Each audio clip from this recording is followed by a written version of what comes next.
Okay, as promised, here it is, the full process of our brother's renovation. Now, a few things I want to point out up front.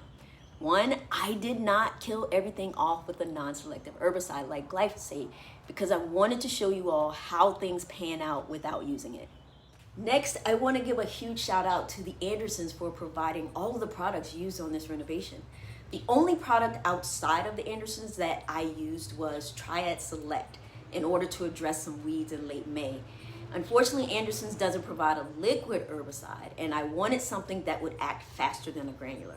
And finally, just know that the steps in this video can be used in the spring or the fall for cool season grasses. So save it and reference it later.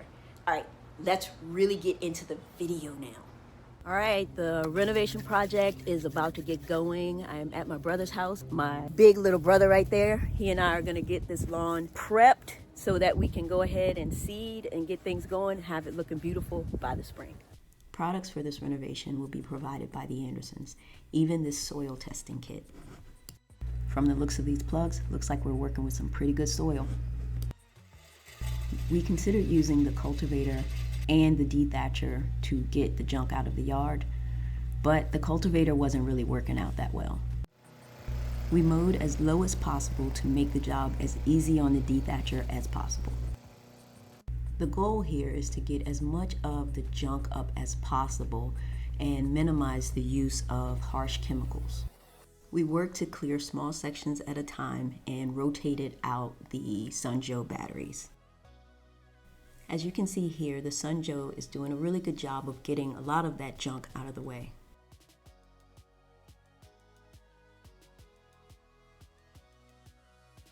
I would like to note that the Sun-Joe is not necessarily built for doing this. There's probably other equipment that you could rent to get the job done faster and more efficiently. But with this yard being a little under 3,000 square feet, I figured why not just go ahead and give it a shot. Arriving at my brother's house for stage 2 of the project, seeding and fertilizing. All of the good stuff lined up and ready to go. This area right here has a massive dip, so I got some of the Leaf Grow soil conditioner to go in this spot. This organic conditioner is the best that I've ever come across. My brother spread the grass seed and I prepped the mesotrione and surfactant.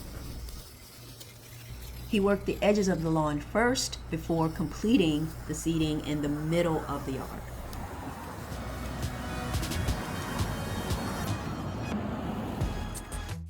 Next up, it's time to apply the fertilizer from the Andersons Home and Garden. Also adding a little moisture management into the mix with HydroCharge.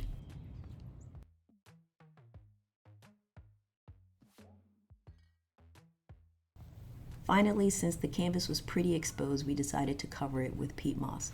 Now this is going to help with a little bit of protection from birds, as well as help identify when the lawn needs to be watered.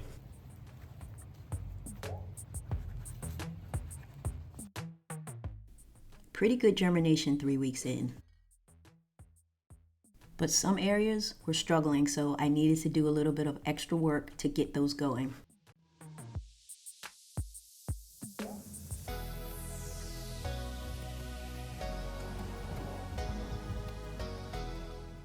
I've been using the United Seeds Snapback Fescue blend for 2 seasons now, and it's by far the most superior seed blend that I've ever used.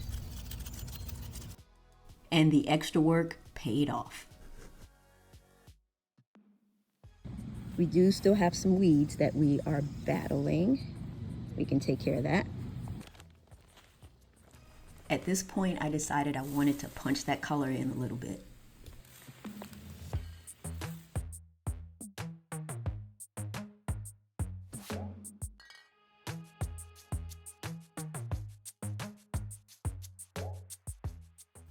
The first week of June 2024, Prophecy was applied to the lawn for fungus control.